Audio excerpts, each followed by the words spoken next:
Commitment. Commitment কি জানো? Commitment হলো তুমি যদি কাউকে কথা দিয়ে থাকো সেই কথা অক্ষরে অক্ষরে পালন করা।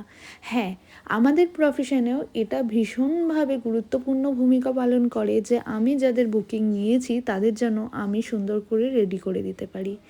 আমার বেবি হওয়ার ঠিক আগের মুহূর্ত অবধি যেমন আমি কাজ করেছি, আমার বেবি হওয়ার পরে থেকেই জাস্ট 1 মাসে আমি রেস্ট পাইনি, আমি কাজ স্টার্ট করেছি, কারণ এটাই কমিটমেন্ট।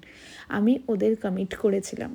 তো প্রথমেই দেখতে পেলে যে আমার ব্রাইড রচনাকে আমি স্টুডিওতে রেডি করে দিয়েছি এবং তারপরেই মঞ্জুরিদি, তোমরা সকলেই চিনবে, মঞ্জুরিদির বিয়ের লুকও কিন্তু আমি কমপ্লিট করে দিই। দুটো কাজ করে আমাকে চলে যেতে হয় ঐন্দ্রিলার কাছে চন্দননগরে।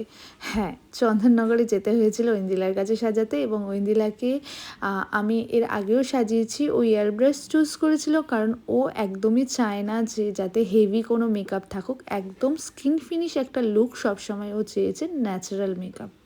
এরপরে আমাকে আবার স্টুডিও আসতে হয়। স্টুডিও এসে মৌলিকে রেডি করি এবং সুস্মিতাকে রেডি করি। অবশ্যই তোমরা জানিও ওদের লুকগুলো কেমন লাগছে। প্রত্যেকের এই কাজগুলো, নিখুঁত কাজগুলো সম্ভব হয়েছে আমার টিম মেম্বারের জন্য। টিম মেম্বাররা যদি ভালোভাবে ধৈর্য ধরে কাজগুলো না করে, এত সুন্দর সুন্দর লুক করা আমার পক্ষে একার পক্ষে সম্ভব নয়।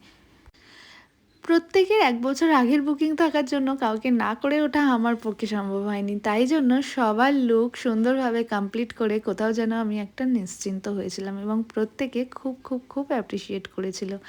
কলকা আর্টিস্টও আমার ভীষণ সুন্দর ছিল, এবং লাস্টে দিদিকে পার্টি মেকআপে রেডি করে দেওয়া হয়।